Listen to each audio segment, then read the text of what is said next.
Ya, selamat malam saudara-saudara semua. Saya tidak ada di Kupang, ada di luar kota di Manado sekarang dan saya melihat ada pembahasan yang makin meluas soal masalah siapa yang merencanakan penyaliban dan saya ngambil kesempatan sedikit untuk lebih memperjelas masalah ini. Pertama-tama karena pembahasan saya yang di YouTube itu yang saya jawab siapa yang merencanakan pembunuhan dan kematian Yesus. Apakah Allah atau iblis itu sebenarnya saya juga belum tahu duduk perkaranya, ya. Karena pertama saya ada beberapa orang mengirim pertanyaan seperti itu ke saya.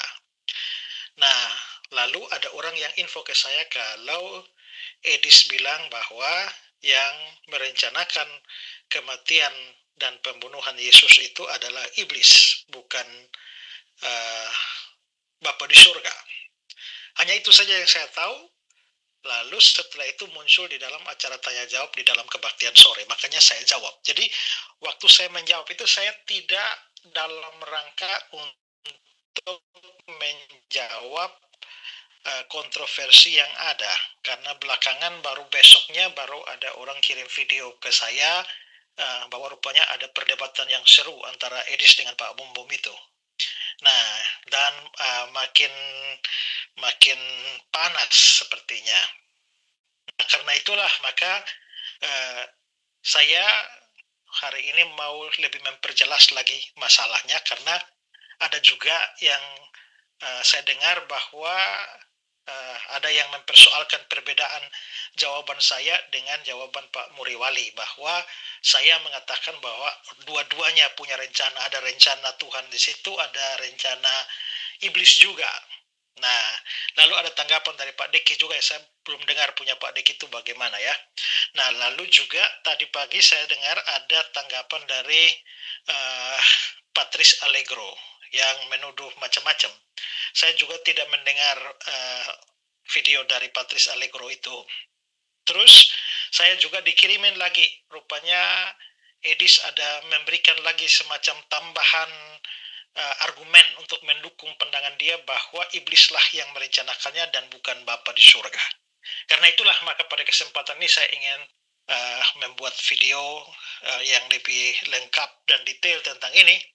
Nah, tapi saya pikir daripada saya ngomong sendiri, lebih baik saya hadirkan saudara-saudara ya untuk bisa menjadi pembelajaran juga. Nah, saya ingin bahas beberapa hal. Pertama, saudara, Alkitab dengan sangat-sangat jelas, dengan sangat-sangat tegas itu menyatakan bahwa pembunuhan atau penyaliban Yesus itu memang masuk ke dalam rencana Allah, bukan hanya rencana Allah, tapi bahkan rencana kekekalan, rencana yang dibuat sejak kekal.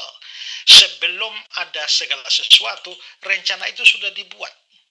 Nah, saya akan menunjukkan ayat-ayatnya kepada saudara-saudara. Pertama adalah dari surat 1 Petrus mulai pasal 1 ayat 18.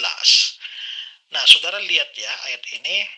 Sebab kamu tahu bahwa kamu telah ditebus dari cara hidupmu yang sia-sia, yang kamu warisi dari nenek moyangmu, itu bukan dengan barang yang fana, bukan pula dengan perak atau emas. Jadi, saudara lihat bahwa konteksnya ini adalah soal penebusan. Sebab kamu tahu bahwa kamu telah ditebus. Jadi ditebusnya bukan ya ditebus dari cara hidup yang sia-sia, bukan dengan barang fana, bukan dengan perak atau emas, melainkan dengan darah yang mahal, yaitu darah Kristus yang sama seperti darah anak domba tak bercacat. Ini konteksnya penebusan dan berkaitan dengan darah. Dan kita tahu kalau bicara soal darah ini adalah pembunuhan dan penyaliban Kristus. Nah, baru ayat 20, ia, Kristus telah dipilih sebelum dunia dijadikan. Dipilih untuk apa? Dari konteksnya ini adalah tentang ditebus. Berarti ini dipilih untuk menjadi penebus. Kristusnya telah dipilih menjadi penebus orang berdosa sebelum dunia dijadikan. tapi karena kamu baru menyatakan diri pada zaman akhir ya, waktu dia datang abad pertama itu, lalu dia mati di kayu salib. Tapi pemilihan dia menjadi penebus itu sudah dibuat sebelum dunia dijadikan. Atau itu bahasa sebelum dunia dijadikan itu adalah bahasa untuk menunjuk pada kekekalan. Dan kalau itu bicara pada kekekalan, sebelum ada apapun, maka iblis pun belum ada. Manusia pun belum ada, dosa pun belum ada. Ya. Dan karena itulah maka tetapi kita bisa lihat bahwa Yesus telah dipilih itu menjadi penebus. Berarti pilihan ini terjadi dalam kekekalan. Lalu kita melihat ayat yang lain, yaitu Kisah pasal yang kedua, ayat yang ke-23. Ya. Dia ini konteksnya Yesus ya. Hai orang-orang Israel, dengarlah perkataan yang aku maksudkan, ialah Yesus dari Nazaret, yang telah ditentukan Allah dan dinyatakan padamu dan seterusnya. Lalu dia yang diserahkan Allah menurut maksud dan rencananya, yang telah kamu salibkan dan kamu bunuh oleh tangan bangsa-bangsa durhaka. Jadi kita bisa lihat ini konteksnya soal penyaliban dan pembunuhan Yesus. Tapi dikatakan bahwa dia diserahkan untuk disalibkan dan dibunuh itu menurut maksud dan rencana Allah. Lalu kita ke Kisah Rasul pasal yang keempat, mulai ayat yang ke-27. Sebab sesungguhnya telah berkumpul di dalam kota ini Herodes dan Pontius Pilatus beserta bangsa-bangsa, suku-suku bangsa Israel melawan Yesus hamba-Mu yang telah engkau urapi, untuk melaksanakan segala sesuatu yang telah engkau tentukan dari semula oleh kuasa dan kehendak-Mu. Nah saudara, kalau sudah singgung soal Herodes, soal Pontius Pilatus, maka ini sudah bicara tentang penderitaan dan penyaliban Yesus pada akhirnya. Dan walaupun itu dilakukan oleh Herodes dan Pontius Pilatus, tetapi pada saat bersamaan dikatakan bahwa itu semua untuk melaksanakan segala sesuatu yang telah engkau tentukan dari semula. Itu berarti pembunuhan dan penyaliban Yesus itu sesuatu yang telah ditentukan dari semula atau di dalam kekekalan. Ya, ini rencana Allah. Nah, itu pertama, dalam kekekalan. Kedua, itu lalu muncul di dalam nubuatan para nabi. Kalau kita melihat ke Yesaya pasal yang ke-53, ya, ini adalah ayat yang merupakan nubuatan tentang hamba Tuhan yang menderita, dan itu pasti menunjuk pada Yesus, seluruh pasal 53 ini. Nah, di ayat yang keempat, tetapi sesungguhnya penyakit kitalah yang ditanggungnya, kesengsaraan kita yang dipikulnya. Ini bukan penyakit jasmani, tapi ini penyakit rohani, yaitu dosa. Ya, penyakit kitalah yang ditanggungnya, kesengsaraan kita yang dipikulnya, padahal kita mengira dia kena tulah dan dipukul dan ditindas oleh Allah. Tapi dia tertikam oleh karena pemberontakan kita, dia diremukan karena kejahatan kita, ganjaran yang mendatangkan keselamatan bagi kita ditimpakan padanya. Oleh bilur-bilurnya kita menjadi sembuh. Kita sekalian sesat seperti domba, masing-masing kita mengambil jalan sendiri, tapi Tuhan telah menimpakan kepadanya kejahatan kita sekalian. Siapa yang menimpakan? Tuhan yang menimpakan. Kalau ini adalah pasal tentang penderitaan dan kematian dari Mesias, maka yang menyebabkan itu terjadi adalah Tuhan menimpakan kepadanya. Ini rencana siapa? Ini tidak bisa lain, itu adalah rencana Tuhan. Ke nubuat yang lebih tua, yaitu Mazmur pasal yang ke-22, ini terkenal sebagai Mazmur Mesianis, di mana Mazmur ini juga membicarakan penderitaan dan kematian penyaliban Yesus. Mulai ayat yang ke-17. Sebab anjing-anjing mengerumuni aku. Anjing-anjing di sini bukan bahasa harfiah ya, tapi menuju pada orang-orang jahat itu ya. Sebab anjing-anjing mengerumuni aku, gerombolan penjahat mengepung aku, mereka menusuk tangan dan kakiku. Ini jelas menunjuk pada penyaliban. Segala tulangku dapat kau hitung, dan mereka menonton, mereka memandangi aku. Ya, mereka membagi-bagi pakaianku di antara mereka, dan mereka membuang undi atas jubahku. Sekarang coba pikirkan ini. Ini ada dalam nubuatan. Kalau itu ada dalam nubuatan sementara Yesus sendiri baru akan datang 1000 tahun kemudian, itu kehendak siapa? Ya. Kalau itu bukan kehendak Tuhan, mengapa dia harus memberikan semacam nubuat semacam ini tentang Mesias yang menderita? Jadi ini jelas adalah kehendak dari Tuhan. Nanti Paulus juga memberikan konfirmasi dalam 1 Korintus pasal yang ke-15. Ayat yang ketiga, dia bilang, sebab yang sangat penting telah kusampaikan padamu, yaitu apa yang kuterima sendiri ialah bahwa Kristus telah mati karena dosa-dosa kita sesuai dengan kitab suci. Kitab suci mana ini? Ya tentang nubuat-nubuat itu. Nah, kenapa dinubuatkan? Karena itu memang adalah rencana Allah. Dari sini kita bisa lihat bahwa Yesus itu akan mati dan akan disalibkan dan mati, itu merupakan sesuatu yang sudah direncanakan dalam kekekalan, lalu selanjutnya dinubuatkan melalui para nabi.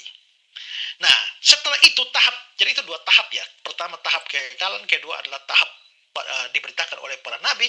Yang ketiga adalah tahap ketika Yesus datang.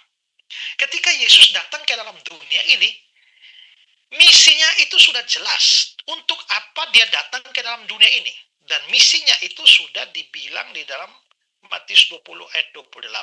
Anak manusia datang untuk memberikan nyawanya menjadi tebusan bagi banyak orang. Dan di sini kita bisa lihat itu berarti memang Yesus itu tahu dia datang itu untuk mati, untuk memberikan nyawanya menjadi tebusan bagi banyak orang.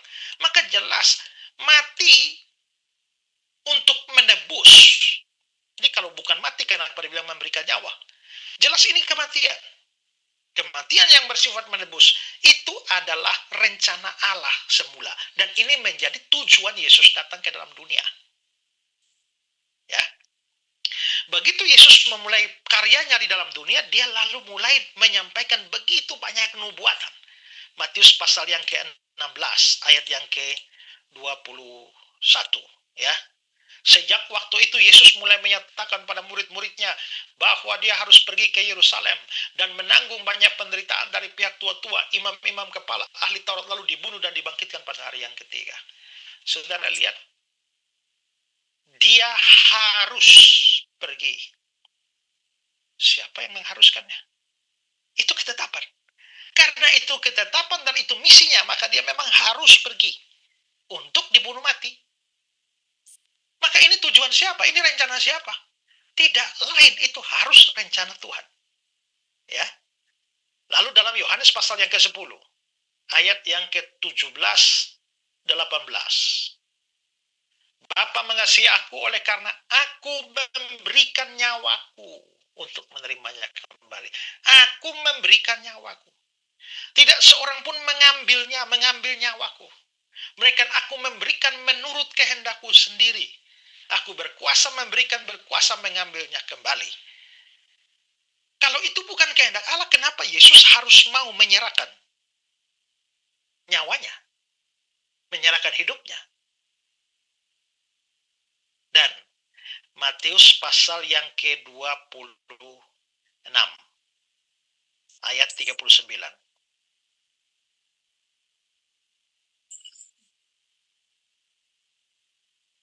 Maka dia maju sedikit lalu sujud dan berdoa, katanya, ya Bapakku, jikalau sekiranya mungkin biarlah cawan ini lalu daripadaku, tapi janganlah seperti yang ku kehendaki, melainkan seperti yang engkau kehendaki.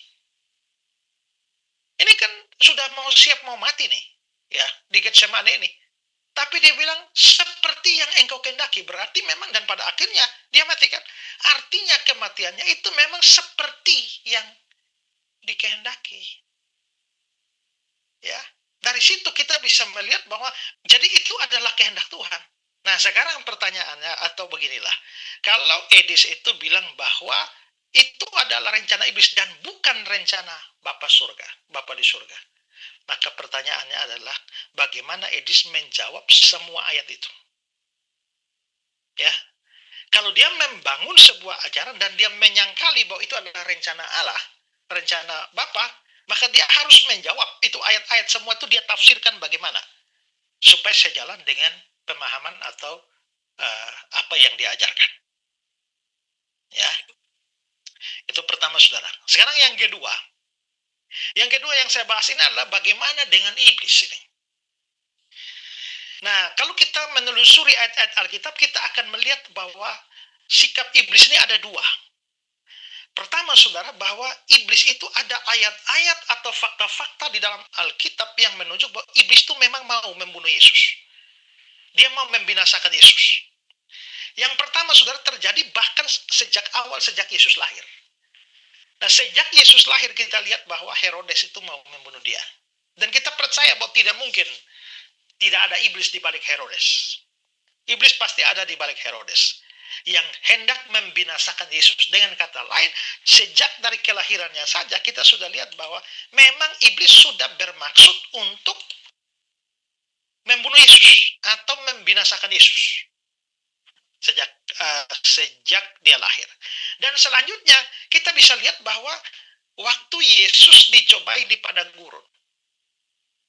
Waktu Yesus dicobai di padang gurun, kita lihat bahwa dia sempat membawa Yesus ke dalam kebubungan Bait Allah, kan di dalam Matius pasal 4 ayat yang ke-5 dan 6, ya. Dia membawa Yesus ke kebubungan Bait Allah, suruh jatuhkan dirimu ke bawah. Sekarang saudara pikir, kalau seandainya Yesus ikut jatuhkan dirimu ke bawah, kira-kira apa yang terjadi dengan Yesus sebagai manusia? Ya, Yesus pasti mengalami kematian dengan ketinggian semacam itu. Artinya adalah kita bisa lihat bahwa memang iblis mau supaya Yesus mati. Dan selanjutnya yang ketiga kita bisa melihat bahwa dia melakukan niatnya itu atau rencananya itu melalui orang-orang yang membenci Yesus, yang memang berniat untuk membunuh Yesus. Nah, kalau kita melihat di dalam Yohanes pasal yang ke-8 ya. Kalau kita mulai lihat dari ayat 40, tetapi yang kamu kerjakan ialah berusaha membunuh aku. Jadi memang orang-orang ini, orang-orang Yahudi ini, mereka mau bunuh Yesus. Nah, selanjutnya, di dalam ayat yang ke-44, iblislah yang menjadi bapakmu, dan kamu ingin melakukan keinginan bapakmu. Keinginan bapakmu ini yang mana? Yang tadi di atas itu, ya. Di ayat 40 itu, yaitu berusaha membunuh aku. Berarti di balik orang-orang yang berusaha membunuh Yesus, itu sebenarnya adalah keinginan iblis. Makanya dikatakan dia adalah pembunuh manusia. Ya. Terus kita juga melihat selanjutnya di dalam Lukas pasal yang ke-22, nanti dia masuk lewat Yudas itu. Lewat imam-imam dan juga Yudas itu. Imam-imam kepala ahli-ahli Taurat mencari jalan bagaimana mereka dapat membunuh Yesus. Jadi kita lihat ini konteksnya, ini tujuannya bunuh Yesus. Maka masuklah iblis ke dalam Yudas yang bernama Iskariot, seorang dari 12 murid itu, lalu pergi kepada imam-imam kepala, pengawal Bait Allah, dan berunding dan seterusnya. Saudara lihat ya, mereka mau membunuh Yesus. Satu ayat setelah itu iblis langsung masuk ke dalam Yudas lalu menemui mereka. Tujuannya iblis ini apa? Tidak ada tujuan lain supaya Yesus dibunuh. Ya, jadi iblis memang mau atau berencana supaya Yesus dibunuh mati. Lalu ayat yang ke-52.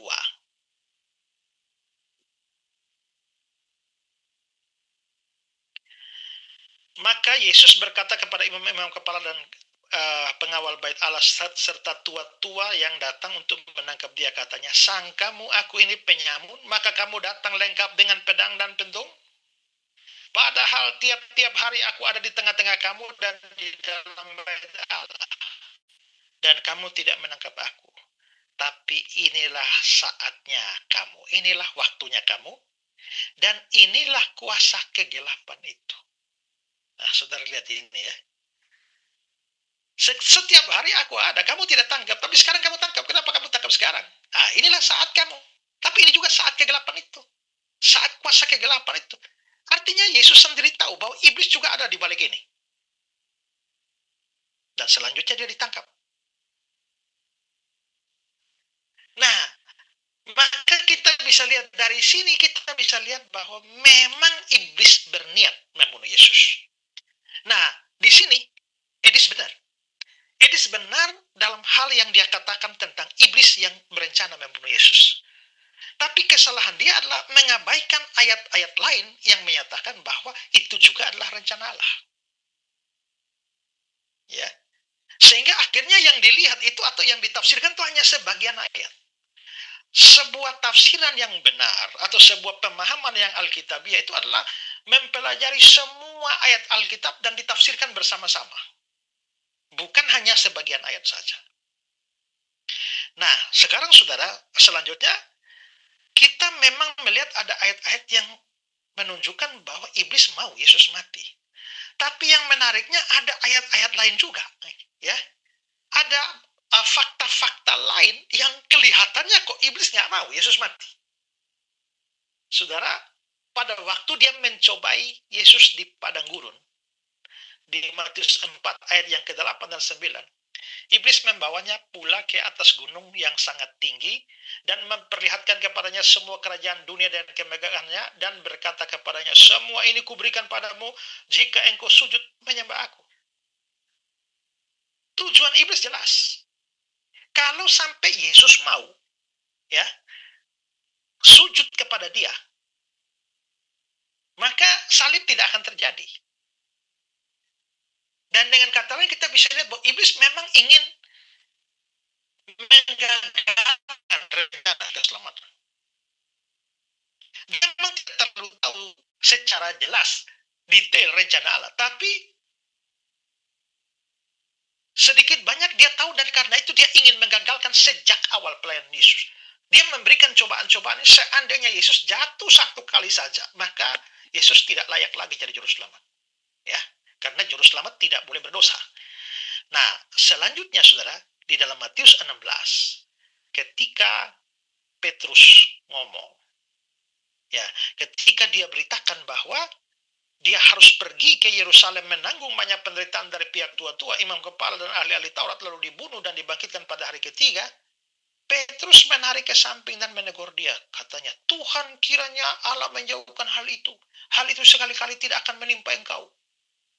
Maka Yesus berpaling dan berkata pada Petrus, enyahlah iblis, engkau suatu batu sandungan bagiku, sebab engkau bukan memikirkan apa yang dipikirkan Allah, melainkan apa yang dipikirkan oleh manusia. Nah, kelihatannya di sini Yesus ngomong tentang kematian, tapi iblisnya mau mencegah, mempengaruhi Petrus sehingga akhirnya mau mencegah Yesus mati.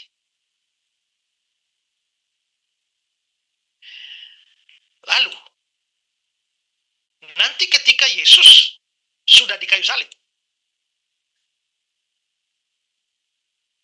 Lukas pasal 23 ayat yang ke-39.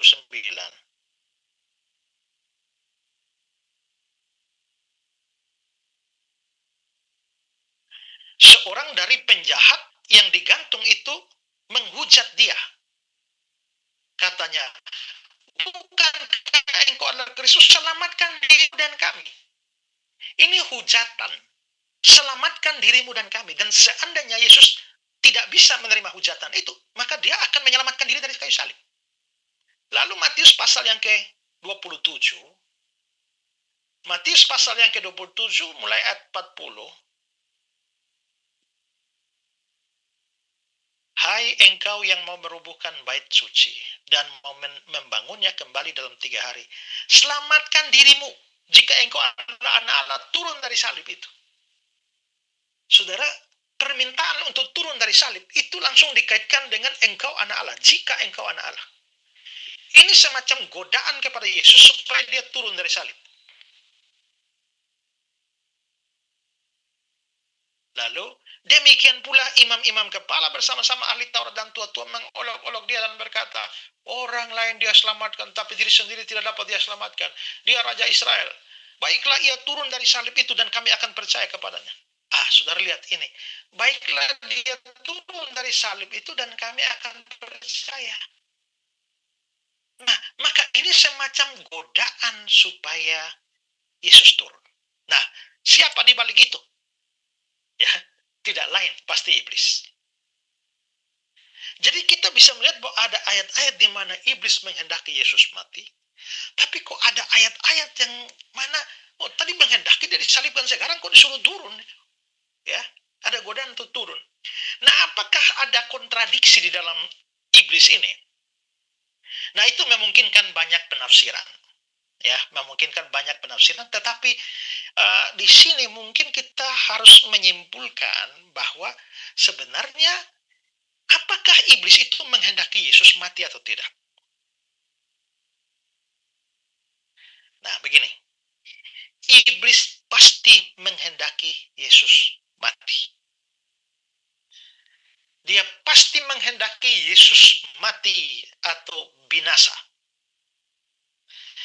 Tetapi yang dia tidak mau atau yang tidak dia inginkan adalah Yesus mati dan menjadi penebus dari orang berdosa. Dia mau Yesus mati dan binasa, tapi dia tidak mau Yesus menjadi juru selamat. Jadi sebenarnya dari sini kita bisa lihat ya, sebenarnya kematian dan penyaliban Yesus itu rencana Tuhan atau rencana iblis. Nah, disinilah kita harus bisa melihat ya, kalau yang diacu itu adalah hanya sekedar diacu hanya sekedar mati disalib, maka iblis menghendaki itu. Tapi kalau yang diacu itu adalah mati disalib dan menjadi penebusan bagi orang berdosa, itu tidak dikehendaki oleh iblis. Jadi kita mungkin harus membuat pembedaan di situ.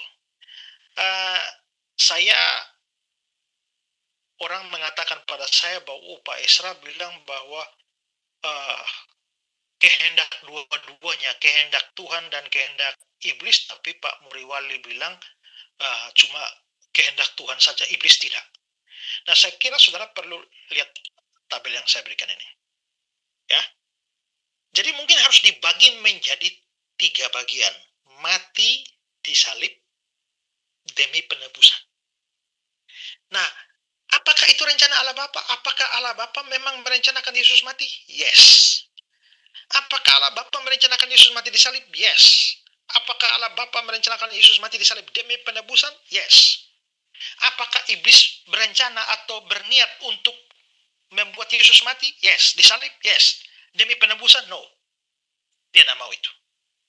Dengan kata lain, dia hanya berencana untuk Yesus mati disalib, tapi tidak mau itu kematiannya untuk penebusan.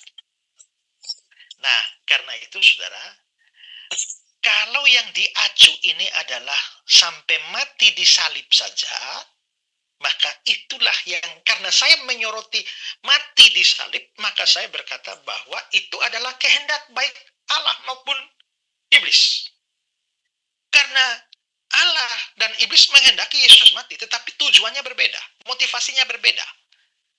Ya, sementara kalau diacu misalnya oleh Pak Muriwali bahwa itu demi penebusan, maka jawabannya adalah iblis tidak punya rencana itu sama sekali. Dan kalau iblis ternyata punya tujuan seperti itu, maka berarti Yesus mati itu menggenapi keinginan dan kehendak iblis.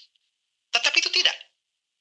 Karena itu apakah saya dengan Pak Muriwali atau Pak Deki itu bertentangan? Tidak.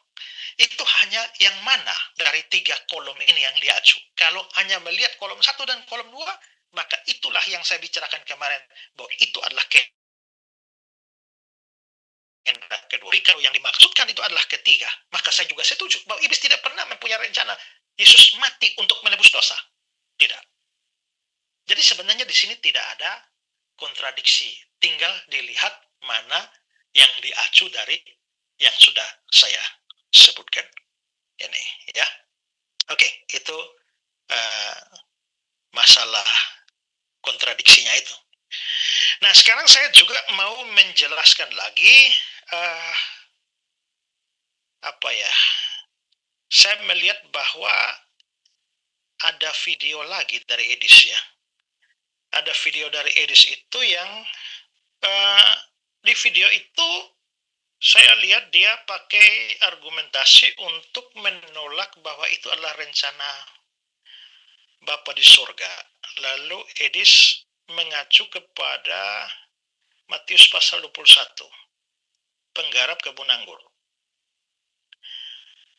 Mulai ayat 33 itu ya.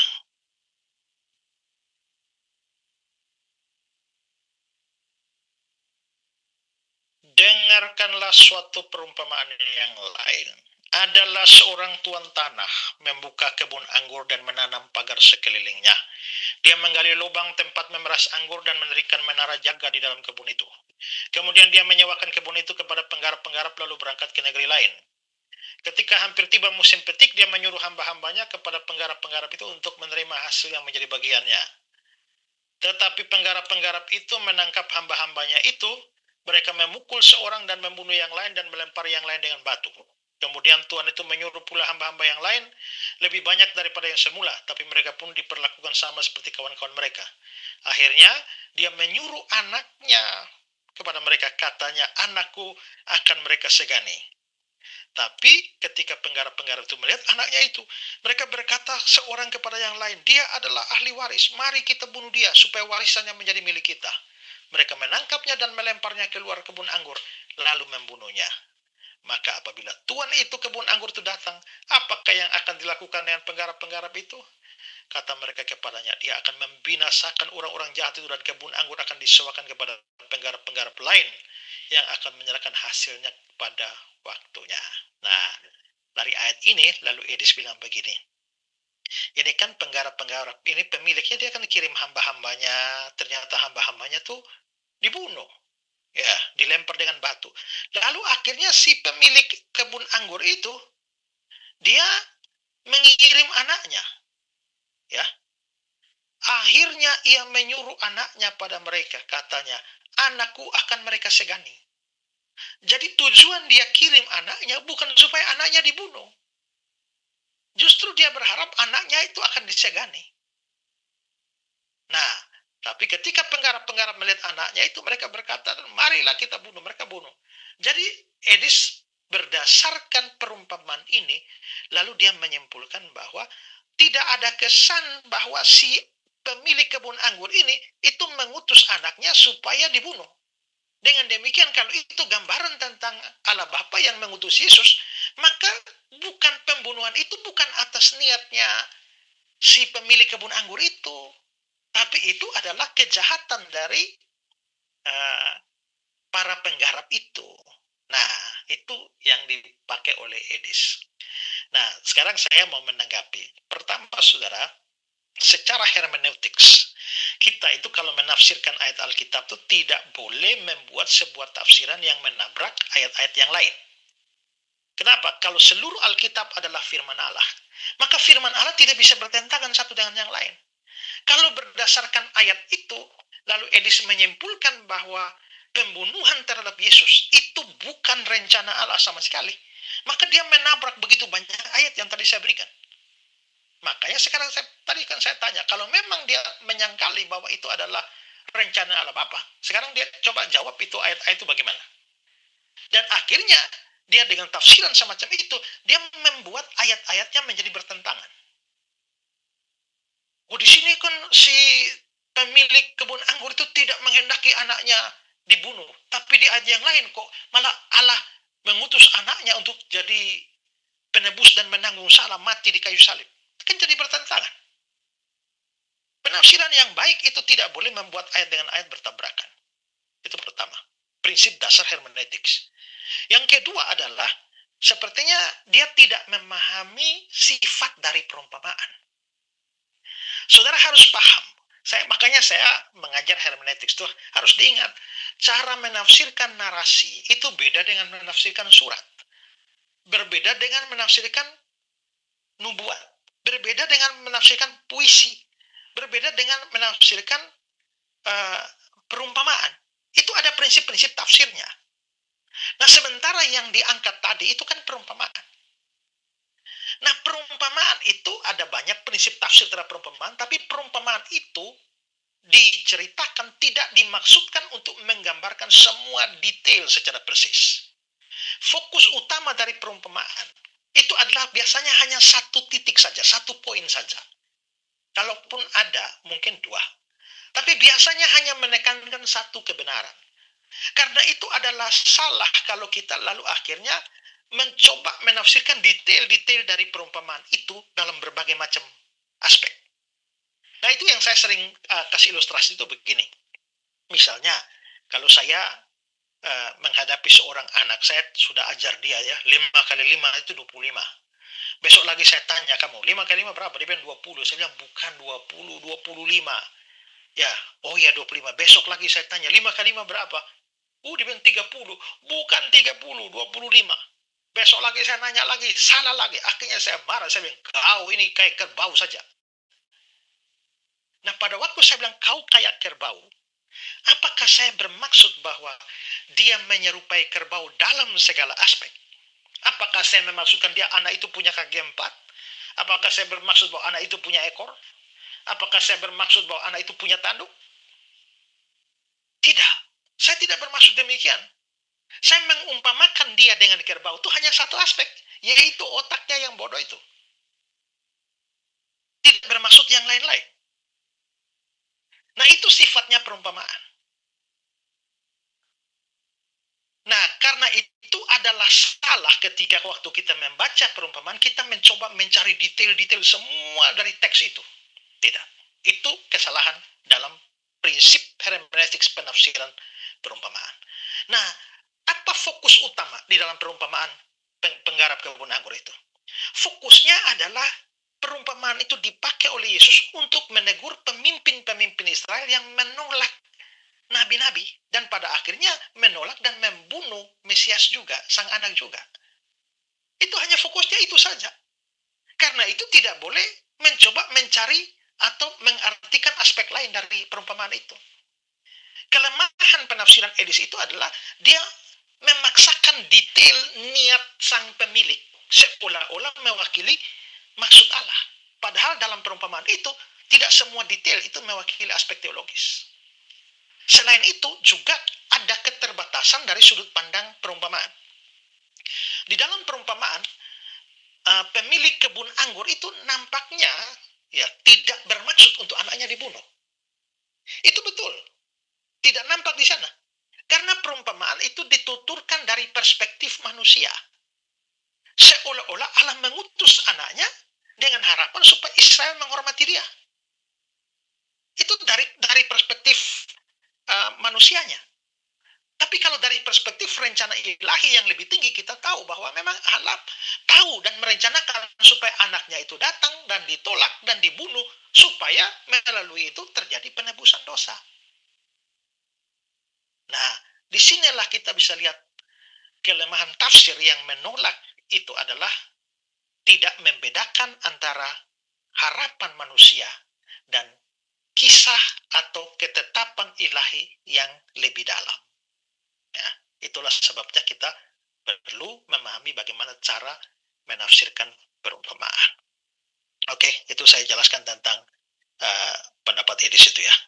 Nah, sekarang yang terakhir saya mau bahas sedikit tentang katanya ya, ada video tanggapan dari Patrice Allegro terhadap saya dan juga Pak MYM dan Pak Deki Gadas. Nah, saya malas dengar ocehan orang kayak begitu. Jadi tadi saya cuma tanya Pak Muriwali saja.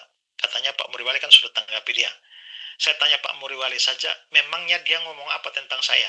Lalu saya baca WA-nya Pak Muriwali ya.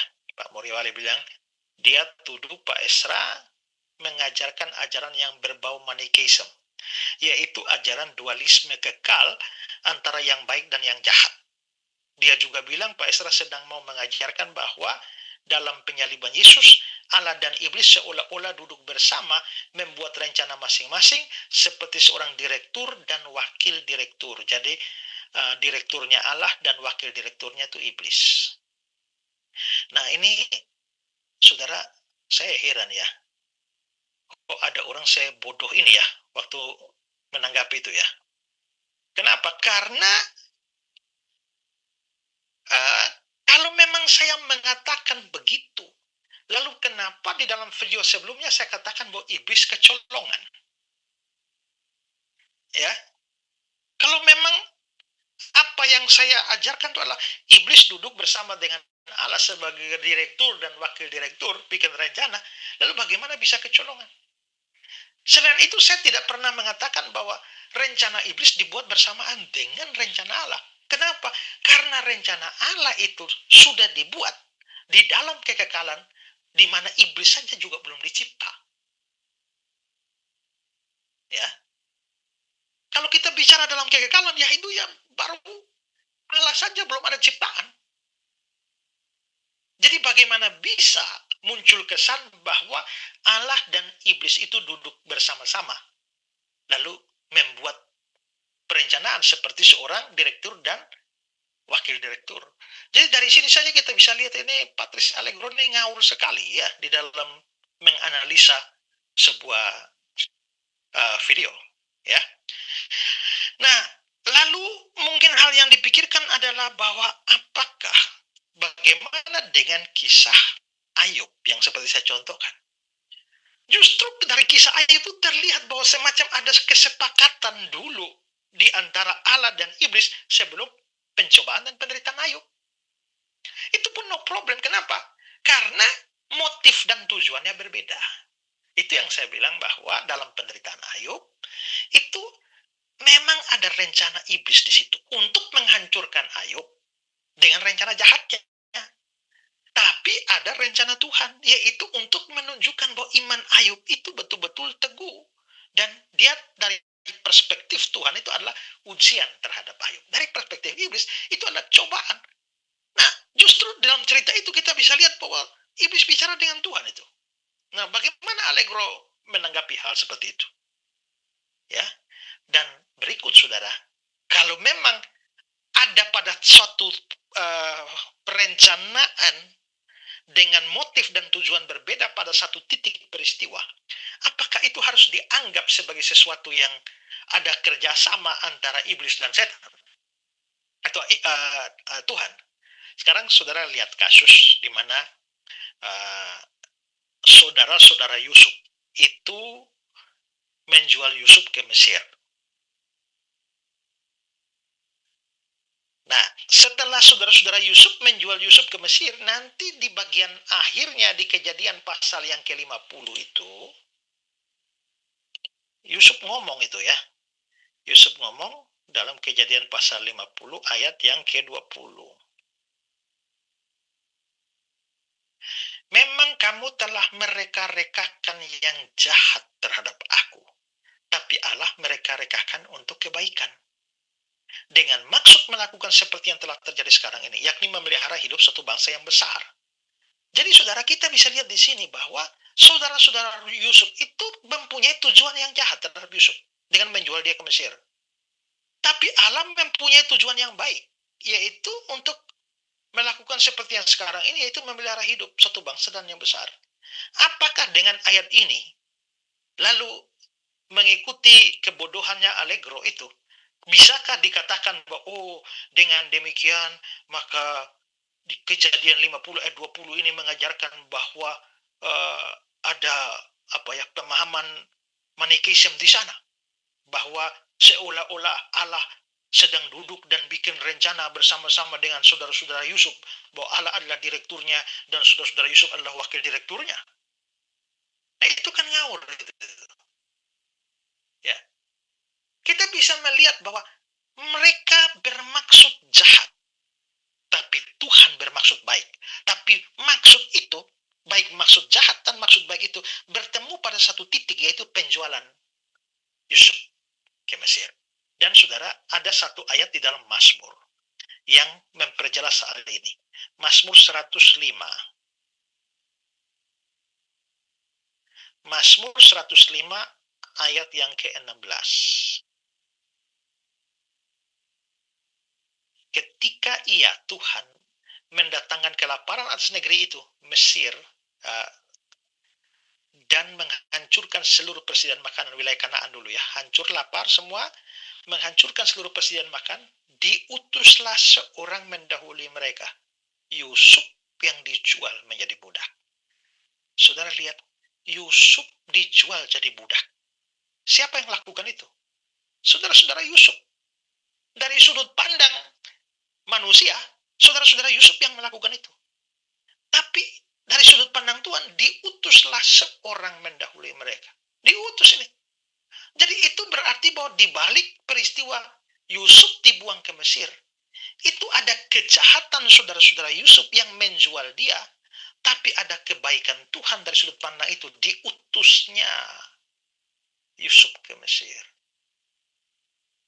Apakah Tuhan Allah dengan saudara-saudaranya Yusuf duduk rapat ya lalu bikin rencana seperti direktur dan wakil direktur? Nah, itu kan kebodohan Allegro seperti itu. Ya, jadi kalau itu bisa terjadi pada kasus Yusuf seperti itu, kenapa itu tidak bisa terjadi dalam kasus pembunuhan dan penyaliban Yesus, bahwa iblis menghendaki Yesus untuk mati binasa, ya, tapi yang dia tidak sadar ya bahwa dia terjebak dengan keinginannya, bahwa ternyata justru melalui pembunuhan dan penyaliban Yesus ternyata rencana Allah yang terlaksana, yaitu bahwa dosa manusia bisa ditebus melalui kematian itu, ya. Nah, karena itulah maka sebenarnya Yesus mati di kayu salib itu rencana siapa? Kalau hanya sebatas mati di kayu salib, itu rencana Allah maupun juga iblis. Kalau saudara khawatir menggunakan kata rencana, ada keterlibatan iblis di dalamnya. Tapi kalau kita bicara sampai mati di kayu salib untuk menebus manusia berdosa, maka iblis pasti tidak punya rencana seperti itu. Itu murni rencana Allah dan hanya Allah saja. Ya, demikian penjelasan saya. Saya beri kesempatan 1-2 orang saja untuk bertanya. Jangan banyak-banyak ya, karena sudah mau jam 12 malam ini. Silakan. Ada? Dari saya Pak Esra. Ini suaraku kedengaran nggak, Pak? Tidak ada? Ini kok suara tidak muncul ya? Kalau begini, bisa didengar? Sorry, saya tidak dengar suara saudara ya. Oh ya udah, nggak apa-apa Pak.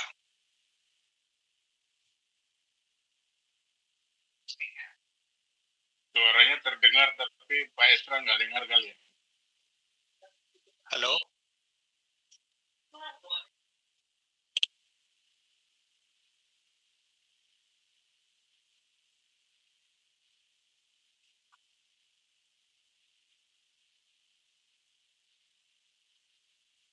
Halo? Saya yang nggak dengar suara saudara ya. Coba ada yang ngomong. Halo, Pastor. Boleh dengar kah, Pastor?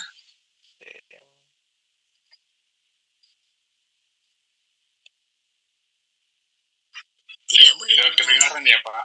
Sabar sebentar ya.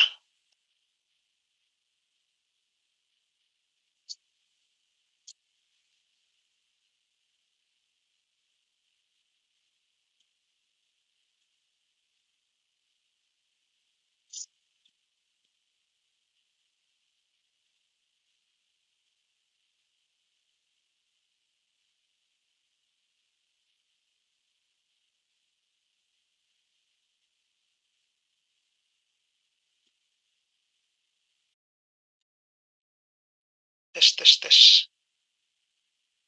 Keluar ya.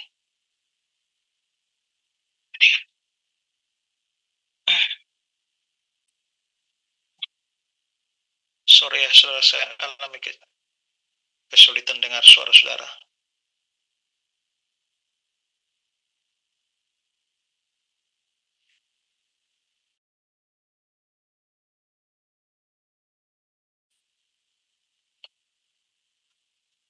Apakah Bapak setuju dengan gaya apologetika Edis TV? Maksudnya setuju yang mana ya? Saya akui bahwa dia memang sangat baik dalam hal ofensif ya, di dalam menyerang ajaran Islam ya, karena sekian lama memang kita lihat bahwa Islam banyak menyerang saja, dan mereka pokoknya serang satu, lepas serang lagi, tapi mereka sendiri tidak pernah punya pengalaman diserang dan menjawab. Kemunculan Edis dan beberapa teman yang lain itu sebenarnya saya syukuri karena justru mereka juga membantu merepotkan pihak sebelah, karena pihak sebelah itu yang hanya bertanya sekarang kebingungan dalam menjawab. Mereka terlalu terbiasa dalam menyerang ajaran kita, lalu lupa memikirkan ajaran mereka, sehingga begitu diserang oleh Edis, itu sampai mampus itu ya. Nah, jadi saya sangat senang, dan saya juga cukup banyak mendengar video dia, dan saya belajar. Ya, Islam punya pendapat begitu ya. Islam punya pandangan begini. Dan juga beberapa yang lain. Hanya yang disayangkan memang adalah kalau sudah berbicara tentang teologi Kristen untuk defensif, mereka kurang kuat dalam defensif. Ya, mereka kuat di dalam ofensifnya, dalam menyerangnya, tapi dalam bertahan ketika iman kita diserang. Nah, ya saya wajar ya, karena mereka mungkin tidak belajar sekolah teologi secara baik ya, maka tapi mereka sangat otodidak di dalam menyerang. Nah, jadi menurut saya dalam hal semacam ini ya harus saling menopang ya, harus saling menopang. Jadi mestinya adalah ketika giliran menyerang, nah itu mereka dipasang kayak sepak bola begitu ya, itu Edis kasih jadi striker lah di bagian-bagian depan sana ya. Tapi begitu diserang, nah ini kita butuh back yang kuat untuk bisa menjawab serangan-serangan itu. Nah, ketika yang penyerang-penyerang itu mengambil alih ketika menghadapi serangan, nah kadang-kadang justru jadi blunder. Nah, karena itulah saya juga melihat, saya menyukurilah untuk keberadaan mereka, tetapi juga kalau tentang dasar-dasar iman Kristen, saya melihat kadang-kadang ada beberapa blunder. Salah satunya adalah terkait dengan masalah tidak salah di dalam ketika mengatakan bahwa iblis merencanakan pembunuhan Yesus. Salahnya pada menyangkali bahwa Allah punya rencana untuk itu, atau Bapa di surga punya rencana untuk itu. Ya, saya hanya bisa baca saja, saya tidak bisa dengar saudara-saudara nih ya. Jadi mungkin coba diketik saja kalau memungkinkan ya. Nggak tahu kenapa settingan laptopnya ya. Pak Isra, memang kalau kita mau mempelajari surat-surat Paulus ini seperti kitab Roma, kita akan banyak surat-surat Paulus dipelintir oleh umat agama lain seperti yang sudah Pak Isra jelaskan. Ya, memang mereka seringkali mempelintir karena ya mereka tidak mampu memahami itu. Petrus saja bilang bahwa ada banyak tulisan Paulus yang terlalu sukar sehingga orang-orang yang tidak mengertinya memutarbalikan. Jadi penggenapannya ya pada mereka itu, ya. Nah, tapi ingat bahwa harusnya kalau kita mempelajarinya harus memperhatikan teknik menafsir surat-surat. Konteks, latar belakang, gaya bahasa yang dipakai itu penting sekali untuk memahami. Nah, mereka ini kan tidak paham. Karena tidak paham itulah maka mereka akhirnya menafsirkan secara sembarangan surat-surat Paulus itu. Ya. Oke, apalagi keberatan-keberatannya belum dijelaskan Pak Isra. Keberatan yang mana ya? Karena saya terus terang belum dengar lengkap itu ya. Saya ada di luar kota dan ada pelayanan, jadi saya tidak mendengar. Tapi apa keberatannya? Kalau saudara bisa chat ya. Tapi sayangnya kita punya problem dengan speaker ini sehingga saya tidak dengar pertanyaan saudara ya.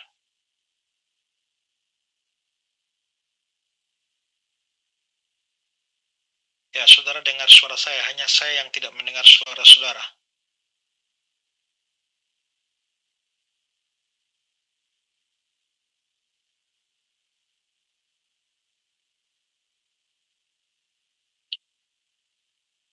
Full.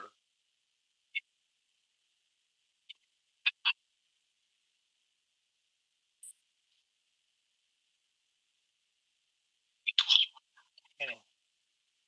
Tes. Ini. Coba ada yang ngomong? Halo. Halo Pak Isra. Bisa juga.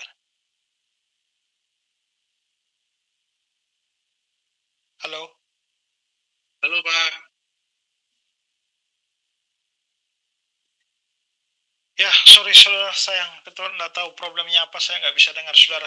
Tapi ya, biarlah apa yang sudah saya bagikan ini berguna. Kalau saudara mungkin ada dengar apa argumentasinya atau keberatannya Edis apa, silakan nanti masukkan di grup ya. Nanti saya ngumpul baru saya jawab lagi. Baik, itu saja. Kita